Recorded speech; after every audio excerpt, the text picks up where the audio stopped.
അങ്ങനെയാണെങ്കിൽ നിങ്ങളൊന്ന് ആലോചിച്ചാൽ മതി, നമ്മൾ ഇത്രത്തോളം എക്സാംസ് ഇവിടെ എഴുതുന്നുണ്ട്, അപ്പോൾ അത്രയും ക്വസ്റ്റ്യൻസിലൂടെ നമ്മൾ പോകുന്നുണ്ട്. ഈ ക്വസ്റ്റ്യൻസ് എല്ലാം ഫുള്ളായിട്ട് പഠിച്ച് അതിൽ കോൺഫിഡൻ്റ് ആയിട്ടാണ് നമ്മൾ പോകുന്നുണ്ടെന്നുണ്ടെങ്കിൽ ഡെഫിനറ്റ്ലി നമുക്ക് നീറ്റ് എക്സാം എന്ന് പറയുന്നത് വളരെ സിമ്പിളായിട്ട് തന്നെ വരുള്ളൂ. ഹായ്, ഞാൻ അമാനിയ ഹൻസ, കാലിക്കറ്റ് മെഡിക്കൽ കോളേജിൽ സെക്കൻഡ് ഇയർ MBBS സ്റ്റുഡൻ്റ് ആണ്. ഇപ്പോൾ കറൻ്റ്ലി ടോപ്പയിൽ മെൻറ്ററായി വർക്ക് ചെയ്യുന്നു. അപ്പോൾ നീറ്റ് 2026 നമുക്കിനി മിനിമം 2 മാസം ടൈമുള്ളൂ. അപ്പോൾ നിങ്ങളെല്ലാവരും ഒരുപാട് ടെൻഷനിലൂടെയും സ്ട്രെസ്സിലൂടെയും കടന്നു പോകുന്നതായിരിക്കും. അപ്പോൾ ആദ്യം നിങ്ങൾ മനസ്സിലാക്കേണ്ടത് എന്താ വെച്ചാൽ ഇത് കംപ്ലീറ്റ്ലി നോർമലാണ്. എല്ലാവരും ഈ പ്രയാസത്തിലൂടെയാണ് കടന്നു പോയിട്ടുള്ളത്, ഇപ്പോഴും പോയിക്കൊണ്ടിരിക്കുന്നത്. അപ്പോൾ അതിന് നമ്മൾ എങ്ങനെയൊക്കെ യൂട്ടിലൈസ് ചെയ്യണം എന്നുള്ള കുറച്ച് കാര്യങ്ങൾ പറഞ്ഞു തരാനാണ് ഞാൻ ഉദ്ദേശിക്കുന്നത്. അപ്പോൾ ഇനിയുള്ള ദിവസങ്ങൾ നമുക്ക് എങ്ങനെയൊക്കെ മാക്സിമം പ്രൊഡക്റ്റീവ് ആവാം എന്നുള്ളത് നമ്മൾ നന്നായി പ്ലാൻ ചെയ്ത് ഷെഡ്യൂൾ ചെയ്ത് എന്തൊക്കെ ഒരു ദിവസം പഠിക്കണം, എത്രത്തോളം ക്വസ്റ്റ്യൻസ് പ്രാക്ടീസ് ചെയ്യണം എന്നുള്ളത് നന്നായി ഷെഡ്യൂൾ ചെയ്ത് നിങ്ങൾ മുന്നോട്ട് കൊണ്ടുപോകുക. ഒപ്പം തന്നെ നമ്മൾ നീറ്റ് എക്സാമിനാണ് പ്രിപ്പയർ ചെയ്യുന്നത്. അപ്പോൾ അതിൽ നമുക്കറിയാം, നമുക്ക് 180 ക്വസ്റ്റ്യൻസ് 3 hours ഇങ്ങനെയാണല്ലോ നമ്മളെ പാറ്റേൺ വരുന്നത്. സോ നമ്മൾ മാക്സിമം ക്വസ്റ്റ്യൻസിലൂടെ പ്രാക്ടീസ് ചെയ്തിട്ട് പോവുക. ഇനി ഒരുപാട് സമയം നിങ്ങൾ തിയറി പഠിക്കുക എന്നുള്ളതിലോട്ട് മാറ്റി വയ്ക്കാതെ മാക്സിമം നമ്പർ ഓഫ് ക്വസ്റ്റ്യൻസിലൂടെ നമ്മൾ കണ്ണോടിച്ച് ഓരോ ദിവസവും നമ്മൾ മാക്സിമം ക്വസ്റ്റ്യൻസ് കണ്ട് വെറൈറ്റീസ് ഓഫ് ക്വസ്റ്റ്യൻസ് കണ്ട് പോവുക. മേ ബി നമ്മൾ ഓൾറെഡി പഠിച്ച ക്വസ്റ്റ്യൻസ് ആയിരിക്കും, അത് നമ്മൾ മറന്നിട്ടുണ്ടാകും, വീണ്ടും അത് നമ്മൾ മിസ്റ്റേക്സ് വരുത്തും. അപ്പോൾ അങ്ങനെയൊക്കെ വരുമ്പോൾ അതൊന്നും ടെൻഷൻ ആവേണ്ട, ഇതെല്ലാം കംപ്ലീറ്റ്ലി നോർമലാണ്. അപ്പോൾ നിങ്ങൾ പഠിച്ച കാര്യങ്ങൾ നിങ്ങൾ മറക്കുകയാണെങ്കിൽ അത് വീണ്ടും റിപ്പീറ്റായി പഠിക്കുക. നമ്മളെന്ന് പറയുന്നത് നീറ്റിൻ്റെ മെയിൻ സംഭവം തന്നെ കൺസിസ്റ്റൻസിയാണ്. നമ്മൾ പഠിച്ച കാര്യങ്ങൾ തന്നെ വീണ്ടും റിവൈസ് ചെയ്യുക, റീവിഷൻ ചെയ്തുകൊണ്ടിരിക്കുക. അതാണ് ഈ 2 മാസത്തിൽ നിങ്ങൾക്ക് ചെയ്യാൻ പറ്റിയ ഏറ്റവും ബെസ്റ്റ് തിങ് എന്ന് പറയുന്നത്.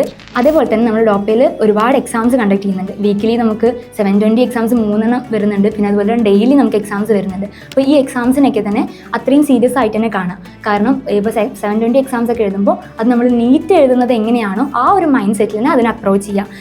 റാദർ ദാൻ മാർക്കും റാങ്കും മാത്രം നിങ്ങൾ ഫോക്കസ് ചെയ്യാണ്ട് എക്സാം എഴുതുന്ന ടൈം ആയാലും, അതിപ്പോൾ നമ്മൾ കൂൾ ഓഫ് ടൈമിന് ക്ലാസ് റൂമിൽ ഇരിക്കുന്നതാണെങ്കിൽ പോലും നമ്മൾ ചുമ്മാ ടെൻഷൻ അടിച്ചൊന്നിരിക്കാതെ നമ്മളിത് നീറ്റ് ഹാളിലാണെങ്കിൽ നമ്മൾ എങ്ങനെ നമ്മളെ മൈൻഡിനെ കാമാക്കും എന്നുള്ള കാര്യങ്ങളൊക്കെ നിങ്ങൾ പ്രാക്ടീസ് ചെയ്ത് കൊണ്ടുവരിക. കാരണം നമ്മൾ നീറ്റ് എക്സാമിന് നമുക്ക് എന്തൊക്കെ ഡിഫിക്കൽട്ടീസ് വന്നു കഴിഞ്ഞാലും നമ്മൾ ആ സമയത്ത് ആ ഒരു ബെൽ റാങ് ചെയ്യുന്ന ആ ഒരു മൊമെൻറ്റ് മുതൽ നമ്മൾ കംപ്ലീറ്റ്ലി ഫോക്കസ്ഡ് ആയിട്ടായിരിക്കും എക്സാം എഴുതുന്നത് എന്നുള്ള കാര്യം നമ്മൾ ഉറപ്പുവരുത്തണം. ആ ഒരു ദിവസത്തേക്ക് വേണ്ടിയിട്ടാണല്ലോ നമ്മൾ ഇത്രയും കാലത്തെ ഹാർഡ് വർക്കും ഇനിയുള്ള ടൈമും എല്ലാം നമ്മൾ ഇൻവെസ്റ്റ് ചെയ്യുന്നത്. സോ അത് നമ്മൾ ഏറ്റവും ബെസ്റ്റ് ആയിട്ട് തന്നെ പുട്ട് ഓൺ ചെയ്യണം. സോ അതിന് വേണ്ടിയിട്ട് ഇവിടെ എക്സാംസ് നടത്തുമ്പോൾ കൂൾ ഓഫ് ടൈമും എല്ലാം നമ്മൾ അതേ രീതിയിൽ തന്നെ സീരിയസ് ആയിട്ട് തന്നെ എഴുതുക. ഒപ്പം തന്നെ നമ്മളൊരു 3 hour എക്സാം എഴുതി അതിൻ്റെ മാർക്ക് നിങ്ങൾ കാൽക്കുലേറ്റ് ചെയ്യുന്നതോടുകൂടി ആ എക്സാമിൻ്റെ പേർപ്പസ് കഴിയുന്നില്ല.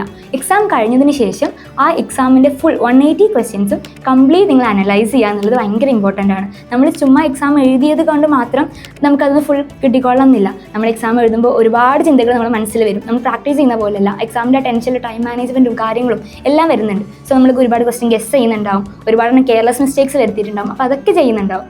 സോ എക്സാം എഴുതിയതിന് ശേഷം നിങ്ങൾ 1 to 180 എല്ലാ ക്വസ്റ്റ്യൻസും കംപ്ലീറ്റ് നോക്കുക. നിങ്ങൾക്ക് അതിൽ എന്തൊക്കെയാണ് മിസ്റ്റേക്സ് വന്നത്, എന്ത് റീസൺ കൊണ്ടാണ് മിസ്റ്റേക്സ് വന്നത്, അതൊക്കെ നിങ്ങൾ മനസ്സിലാക്കുക. അപ്പോൾ ചിലതൊക്കെ നമുക്ക് സെയിം പാറ്റേണിൽ നമുക്ക് മിസ്റ്റേക്സ് വരുന്നുണ്ടാവും. അപ്പോൾ അത് റെക്ടിഫൈ ചെയ്താലുള്ളൂ നമുക്ക് നെക്സ്റ്റ് എക്സാമിന് അതെന്ത് ചെയ്യാൻ പറ്റുക, കറക്റ്റ് ചെയ്യാൻ പറ്റുക. സോ അങ്ങനെ എക്സാം അനലൈസിങ്ങും അത്രയും ഇമ്പോർട്ടൻ്റ് ആണ്, അത് ഫോക്കസ് ചെയ്യുക. ഇനി ആ 180 ക്വസ്റ്റ്യൻസിൽ ഏത് ക്വസ്റ്റ്യൻ വന്നു കഴിഞ്ഞാലും നമുക്കത് ടാക്കിൾ ചെയ്യാൻ പറ്റും എന്നുള്ളൊരു കോൺഫിഡൻസ് ഓരോ എക്സാം കഴിയുമ്പോഴും നിങ്ങൾക്ക് ഉണ്ടായിരിക്കണം. അങ്ങനെയാണെങ്കിൽ നിങ്ങളൊന്ന് ആലോചിച്ചാൽ മതി, നമ്മൾ ഇത്രത്തോളം എക്സാംസ് ഇവിടെ എഴുതുന്നുണ്ട്, അപ്പോൾ അത്രയും ക്വസ്റ്റ്യൻസിലൂടെ നമ്മൾ പോകുന്നുണ്ട്. അപ്പോൾ ഈ ക്വസ്റ്റ്യൻസ് എല്ലാം ഫുള്ളായിട്ട് പഠിച്ച് അതിൽ കോൺഫിഡൻ്റ് ആയിട്ടാണ് നമ്മൾ പോകുന്നുണ്ടെന്നുണ്ടെങ്കിൽ ഡെഫിനറ്റ്ലി നമുക്ക് നീറ്റ് എക്സാം എന്ന് പറയുന്നത് വളരെ സിമ്പിളായിട്ട് തന്നെ വരുള്ളൂ. അപ്പോൾ ഞാൻ ഓൾറെഡി പറഞ്ഞു, ഇനിയുള്ള ടൈം എന്ന് പറയുമ്പോൾ ഭയങ്കര പ്രഷ്യസ് ആണ്, നമ്മൾ നല്ല രീതിയിൽ ഉപയോഗിക്കണം. അതുപോലെ തന്നെ ഈ സമയത്ത് നമുക്ക് ഒരുപാട് ചിന്തകൾ വരും. അപ്പോൾ നമ്മളെ മൈൻഡും കാമാക്കി വെക്കുക, ഫോക്കസ്ഡ് ആയി വെക്കുക എന്നുള്ളതും അതുപോലെ തന്നെ ഇമ്പോർട്ടൻ്റ് ആണ്.